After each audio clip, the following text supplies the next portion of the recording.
I just got an anonymous email accusing my wife of cheating while she was in the UK for a wedding, and now I'm debating whether to go full detective or just pretend I never saw it.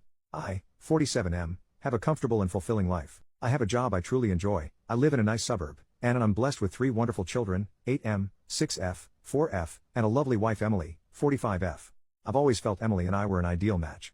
However, a recent email I received has seriously threw me off and planted a seed of doubt in my mind. Emily lived in the UK between 2010 and 2015, during which time she pursued a PhD. Because she lived there so long, she developed many close friendships and has made it a point to return every couple of years to maintain those ties. This past August, she traveled to the UK for 3 weeks to attend the wedding of one of her close friends. After some consideration, we agreed that it would be best for me and the children to remain at home, as I could not take that much time away from work, and the children were unlikely to find much enjoyment in such an event. Emily departed, returned as expected, and life returned to normal for us. Last week though, I received an email on my work email address. It was supposedly from the wife of Emily's friend, I'll call him Jake, 44M. According to this woman, she has a very strong reason to suspect that Jake and Emily engaged in an affair. She listed off her suspicions, noting Jake had picked Emily up from the airport, spent considerable time at her hotel, and how the two of them frequently went out to dinner alone. She even included pictures of my wife's earrings that she said she found in Jake's pockets when she was doing the laundry and pictures of a lipstick stain on his shirt. The color is one I recognize as something Emily often wears. There is some other evidence she listed off. For the sake of conciseness I will not include them here. All this was a lot to absorb, and for a while I thought it was some sort of joke, so I tried my best to ignore it, but it kept coming back into my mind. I remember that before her trip, my wife would talk to all her friends there. I don't know if this email is influencing my memory, but I think she probably spoke with Jake the most. Additionally, I know Emily never liked Jake's wife, though I can't say why. I've never pried into Emily's phone or social media accounts before, but I feel very tempted to now. However, I know I'd feel terrible if I looked and found nothing. Also, if I start acting suspicious, wouldn't she just delete everything out of fear of being found out? I am unsure of how to move forward and would welcome any guidance on handling this. The best I can currently come up with is asking to see her phone immediately after confronting her about it so as to not give her no time to delete anything, though part of me thinks this would upset her and potentially not even show anything. So would it be wrong of me to ask my wife to see her phone after I got an email accusing her of cheating? Edit, I forgot to include, my wife no longer has these earrings. She wasn't wearing them when she returned, and when I asked, she said she lost them. First update, 10 days later, a few hours after sharing my first post, I confronted Emily and she actually confirmed my fears. She claims she's in love with Jake and can't live a lie any longer. She still claims to love me and the kids but says she can't stay with us any longer. According to her, she was waiting for a better time to tell me and the children. Apparently, this has been going on since March, with Jake flying out here occasionally and Emily secretly meeting him. We're getting divorced. Emily is moving to the UK soon. She confirmed that in August, in addition to the wedding, she attended a job interview, and she's set to start around the new year. She's already applied for a British visa. She plans to live with Jake once she moves. As for custody, Emily is voluntarily surrendering her chance of full custody. She doesn't want to uproot the kids, so they'll stay here in Canada with me. There's a part of me that appreciates that decision, but there's also the part that is astonished at how easily she's walking away. She wants to pay child support, but I'd rather raise my children without her financial influence. That said, the court will likely insist on support, regardless of my feelings. Emily is also seeking structured visitation rights, which, given the circumstances, will likely be granted. Based on what I've been told, the court generally leans toward arrangements that allow both parents to maintain relationships with the children, even when one is relocating to a different country. The lawyers are still working out the details, so I'm not exactly sure what to expect yet, but it seems she'll have visitation during school breaks and holidays, with the possibility of virtual calls in between. I've been keeping things as amicable as possible, and the more cooperative I am, the more Emily seems to agree with my demands. We're also discussing the future of our home. Emily has expressed a desire to sell the property and divide the proceeds. While I am reluctant to part with the family home, it is unlikely I have much of a choice since it was bought during our marriage. For now, our lawyers are still working through the details, and no final decisions have been made. Given the situation, it could be a good while before we reach a resolution at all. In the meantime, I've been advised not to make any major financial moves. As much as I want to stay here with the children, I know selling is most likely inevitable. As of this writing, Emily is in an Airbnb and Jake has flown here to stay with her. They plan on traveling to the UK at some point in the near future. My lawyer tells me that adultery isn't grounds for special treatment when it comes to custody or property division. Therefore, it won't influence how assets are divided unless marital funds are directly involved. Emily likely used money from her personal account. Unless it can be proven she used our joint finances to fund the affair, it's unlikely this will make any difference in court. I have been in regular communication with Jake's soon-to-be ex-wife, Eleanor, primarily through email, and more recently we've spoken over the phone a few times. Eleanor apologized, saying she felt guilty for telling me about the affair and worried that if she hadn't, maybe my marriage could have been salvaged. I reassured her that, for me, the gravity of the situation made divorce inevitable, and I'd rather not remain in the dark about something this big. She even sent me messages and other evidence of their relationship, but since Emily is openly admitting to the affair, it doesn't really matter in the context of the law. Eleanor has also told me a lot about Jake. Apparently this is the third time he's cheated on her and she's had enough. There's no chance of reconciliation this time, she says, and he doesn't seem interested in trying. She mentioned that Jake has zero desire to raise children who are not biologically his, which explains why Emily's not fighting for custody. Eleanor's divorce will most likely be much longer and more drawn out than mine, given that both her and Jake want full custody of their children, and can't agree on several other issues. I haven't had much time to process everything. These past 2 weeks have felt like a blur in every way. But one thing I can say with certainty is that I have nothing left for Emily. Not because she betrayed our marriage, but because of how easily she's walking away from our children. I never thought I could hate someone I once loved so much. It's a strange feeling.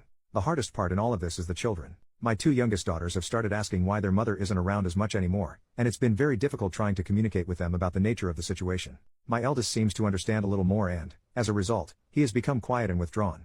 I'm fortunate to have a family that has been incredibly supportive so far. My children have received numerous thoughtful letters from some of their cousins, which I've been reading to them each night. All my siblings have also sent gifts for the kids, and one of my brothers, along with his wife, drove up to visit over the past weekend. My sister-in-law even prepared plenty of food, some of which is still in the freezer. They also kept the children entertained while I met with my lawyer. My other siblings have also offered to come by and look after the kids whenever I need them. Beyond that, my parents have been calling daily to check in on us, and my 78-year-old mother has already made plans to stay with us for 2 weeks in November to help around the house. The collective effort of my family has made this experience much more bearable, and I'm so grateful for all their support. To everyone who encouraged me to speak with Emily after my last post, I'm grateful. I was tempted to ignore Eleanor's message, but it kept gnawing at me. Your advice gave me the courage to act. Emily has shown herself to be a liar, and I have no doubt that her idea of a better time was simply when it would cause the least inconvenience for her and Jake. Second update, almost 1 month later. Think of this less as an update and more as a chance to vent a few things now that I've had more time to process my situation. I know that Emily often traveled back and forth to the UK during our marriage. She claims her affair with Jake only began in March 2024, but I'm convinced she's lying. It's almost certain that this has been going on for years. Given how much she had already prepared by the time I confronted her, it's become clear to me and everyone else that she had been planning this for some time. In fact, within a few short days of our confrontation, she already had certain legal documents prepared. Additionally, Jake arriving in Canada shortly after I confronted Emily, made it clear that they had planned for her to tell me roughly around this date in advance. It makes sense that Emily was well prepared and was just waiting for things to be better lined up for herself. After all, she'd long since applied for her visa, secured a job, secretly appraised her car, our family car, though it was under her name, and sent personal items with Jake to the UK during his secret visits, all right under my oblivious nose. I have a feeling I'm only scratching the surface and have no real idea of how far this actually goes, not that Emily would ever tell me its depth. In addition to all of this, Emily had already been in touch with her lawyer long before I confronted her. Taking all this into account, it's hard not to wonder if she secured her job even earlier than she let on, perhaps to make her actions seem less calculated. 2 of Emily's friends have since reached out to express shock and disappointment by her actions.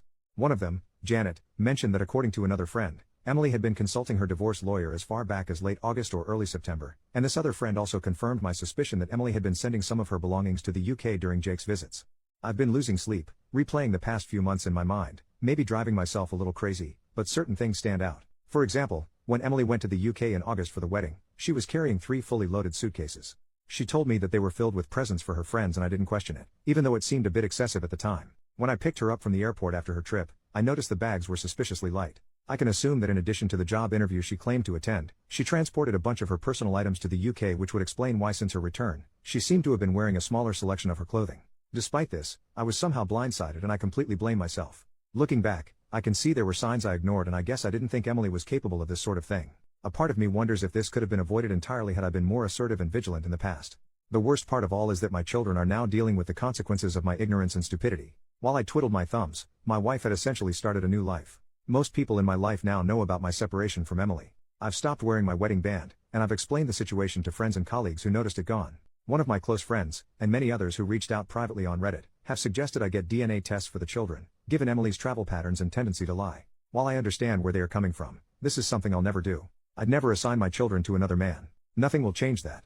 Life without Emily has been difficult. Mornings have become a hectic rush. Between getting the kids ready and getting myself out the door, I'm barely on time for work for nearly half the week. It's frankly exhausting trying to keep up with all the extra parenting duties I have to perform throughout the day. Our current home has a large driveway, so on top of everything else, I'm already dreading the task of shoveling it once the snow starts falling. The kids are feeling the strain as well. They don't particularly like the food I prepare most days and they hate how I'm always busy. It's incredibly frustrating to know that while we're here struggling, Emily recently departed for a relaxing vacation through Europe with Jake. Communication between us has dwindled, and I only learned of these developments recently. I have no idea if she plans to return to Canada after her vacation or settle directly into what will likely be a very comfortable life in the UK. On a more positive note, I was able to get the kids to see their doctor recently. She gave me a bunch of useful resources and advice. She placed an emphasis on how time and clear communication were the most important factors for their adjustment. While I'm optimistic, I'd be lying if I said I wasn't worried. It's still early, I know, but they remain quite upset about the entire ordeal and act out regularly as a result. They're having a hard time adjusting to our new reality. Throughout all of this, my family has been a tremendous support. My mother arrived as promised early last week, and things have already become significantly easier. The kids enjoy her cooking and spending time with her. Her presence has also freed me to handle other tasks. Whenever the divorce is finalized, I plan to designate my eldest brother and sister-in-law as legal guardians for the children. They live relatively nearby and have already agreed to take on that role if needed, which brings me some peace of mind. However, I highly doubt this will be any time soon given my much busier schedule and Emily dragging her feet before traveling. The whole process has slowed to a snail's pace. One of the hardest aspects of all this has been making decisions about our family home. After considerable thought and speaking it over many times with my family, I'm leaning towards selling at this stage. Emily has already offered me a bit more than half of the proceeds since she sold our SUV right before leaving the country. My lawyer has noted that selling the SUV before we finalized anything was premature on her part, considering I contributed significantly, 40%, to the purchase. He thinks I have strong grounds to seek reimbursement elsewhere in our asset division, which aligns with Emily offering more of the house. Getting more than half seems fair, given that I contributed about 65 to 70% of the down payment and monthly mortgage payments. As I mentioned above, the family SUV was registered in only her name. However, I covered about 40% of its costs, so it's frustrating she sold it unilaterally.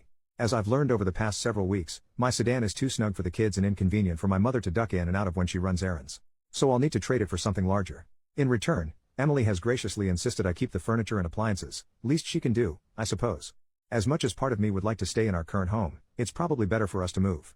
Part of me hopes this will help us avoid future interference from Emily, though in reality, she's just as likely to interfere no matter where we are. I've been looking at townhouses closer to my place of work, which would cut down my commute and place us near a well-rated school. However, my sisters brought up that moving the kids now would mean changing schools and losing their friends, which would be yet another big change for them.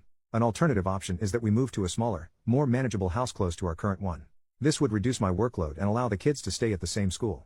Regardless of which option we choose, the idea of a new home without Emily's memory is appealing. Our current home's location is yet another example of how foolish and short-sighted I've been.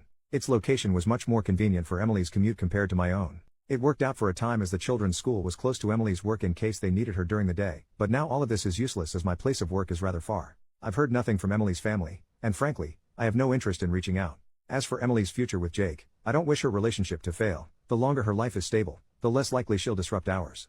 But I take solace in knowing she remains unaware of Jake's infidelity history. I don't feel any moral obligation to warn her about Jake's character, and Eleanor feels the same way. I've made a point to check in on Eleanor regularly. She doesn't have the same family support I do. Her immediate family is charmed by Jake's ample wealth and believes that she should do whatever it takes to keep him, even though it is clear that neither he nor Eleanor wants reconciliation. Third update addressing questions and concerns, 1 month later. Hello, the main purpose of this post is to clarify a few things that have come up in my personal messages. I appreciate the concern and will use this opportunity to address many of these points at once. First, I'm still very much adjusting. I've accepted the situation, though I still feel bitter about it now and then. I'm adapting, and while some days are worse than others, I'm managing. All in all, my situation doesn't feel as overwhelming anymore. The kids are still adjusting. They're resilient, but they've been dealing with a lot.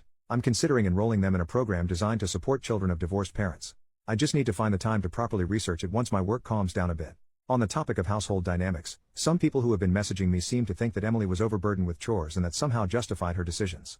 To remove any misunderstandings, before everything fell apart, the split on household chores hovered around 60-40, with her handling the larger portion. In contrast, living expenses were covered roughly 75% by me and 25% by her. Not to mention, Emily took far more solo vacations than I did, and I guess we all now know how those went. Also, yes, I know how to cook. I've always been a health-conscious person, which meant the kids often preferred the way Emily prepared meals.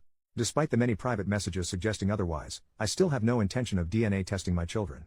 Emily has settled into an apartment owned by Jake. I'm not sure if I mentioned this before, but apparently, Jake owns an apartment in the city to avoid commuting during the week. According to Eleanor, he'd stay there and go back to his house on weekends to be with her and the children. Since his most recent affair has come to light, he's been living there full-time and only comes to the house to see his children. Eleanor also mentioned the apartment is the same place where he carried out his previous affairs, which is fitting, I guess. In other news, I finally replaced my sedan with a larger car. I spent much more than I probably should have, but it's been one of the few things bringing me joy lately. Lastly, many people have been messaging me to suggest that I have some sort of moral obligation to warn Emily about Jake's previous infidelity and the chance he may cheat on her. I don't think this is my responsibility. Maybe Emily already knows and just doesn't care. Fourth update, 2 months after the last one. I've decided to make a quick update as many people have been asking how the children and I have been faring. I apologize for not being able to do this sooner as my current schedule does not allow much free time. So far, things are a bit better. Life has become easier since I hired a nanny to help around the house and with the children. With her handling a sizable portion of the weekly chores, I've been able to focus more on work. I do enjoy my job, but lately, I've been putting in longer hours to keep our finances in check. Between legal fees, the nanny's salary, and a car I probably spent too much on, my expenses have been adding up fast. The longer hours mean I see less of the kids, but I tell myself it's temporary. I try to make time for them on the weekends I'm not working, but even that's been difficult. They're adjusting slowly, though I know it'll be a long time before things feel even relatively normal if they ever do. I'm still figuring out where we'll live long term. At this stage, the house will almost certainly be sold, and I want a place for myself and the kids that has no connection to Emily. Over the past few weeks, I've been speaking with Eleanor less and less.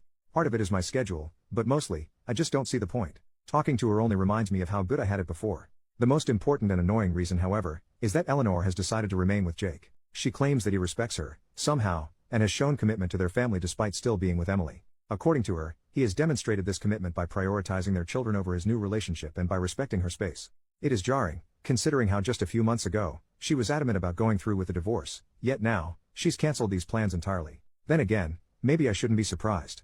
By her own admission, this isn't Jake's first affair, and she's always forgiven him in the past. Emily still lives in an apartment Jake owns, while Eleanor remains in the family home with her children. Jake splits his time between the two, staying at the apartment during the week and coming home on weekends and sporadic weeknights. At the very least, Eleanor has made it clear that Emily isn't allowed in the family home, and Jake seems to respect that. Emily rarely calls the kids during the week, and when she does, the conversations are brief and she tends to whisper a lot. Since these calls take place rather late in her time zone, I imagine she doesn't want to disrupt Jake's sleep. On weekends when Jake is with his own family, Emily makes more of an effort to talk to the children. However, these calls haven't been particularly long either, as I have felt they shouldn't interrupt the time I planned with the children. All of this is still very much a work in progress, which hopefully will get easier as time goes on. While a part of me is still shocked by how things turned out, I think I have largely woken up to this new reality.